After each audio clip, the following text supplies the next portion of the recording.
vie, tu vas trouver que c'est ainsi que tu vas attirer la faveur de Dieu sur ta vie.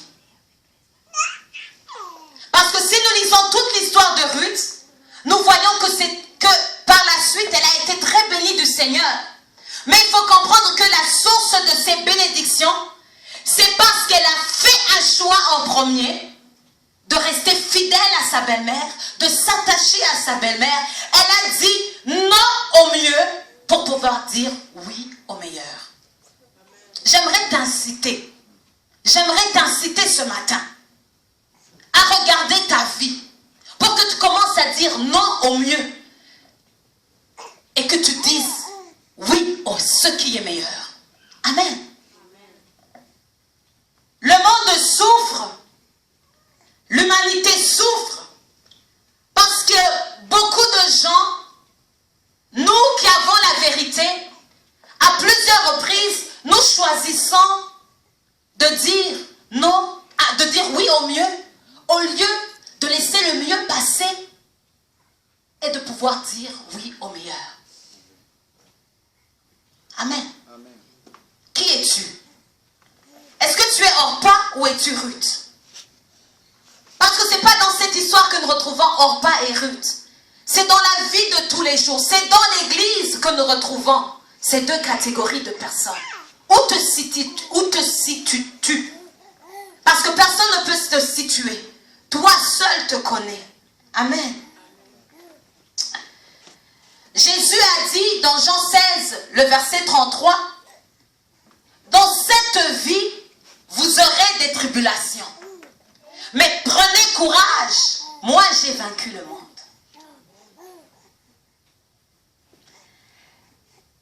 C'est pas dans les circonstances faciles. C'est pas dans les circonstances faciles que tu vas pouvoir reconnaître si tu es Orpa ou si tu es Ruth.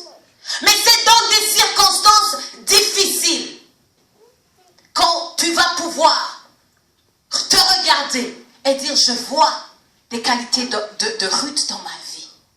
Je vois que je suis fidèle. Ou alors tu vas voir non, je ne suis pas fidèle. Je choisis toujours le billet qui coûte le moins cher. Ce qui demande le moins de sacrifice. Ce qui demande le moins de disponibilité. Hein? Les Orpas aiment les choses faciles.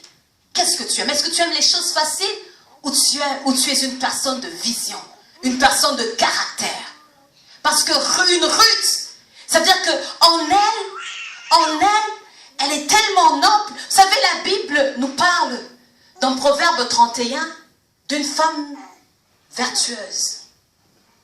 Et c'est dans ce passage-là de Ruth qu'ils vont mettre un nom sur cette femme vertueuse. Elle s'appelle Ruth. Alléluia. Elle s'appelle Ruth.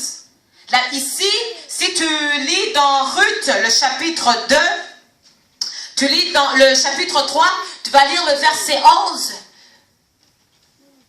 La Bible déclare, « Car toute la porte de mon peuple sait que tu es une femme vertueuse. » Alors j'aimerais te montrer encore plus en profondeur la virtuosité de Ruth.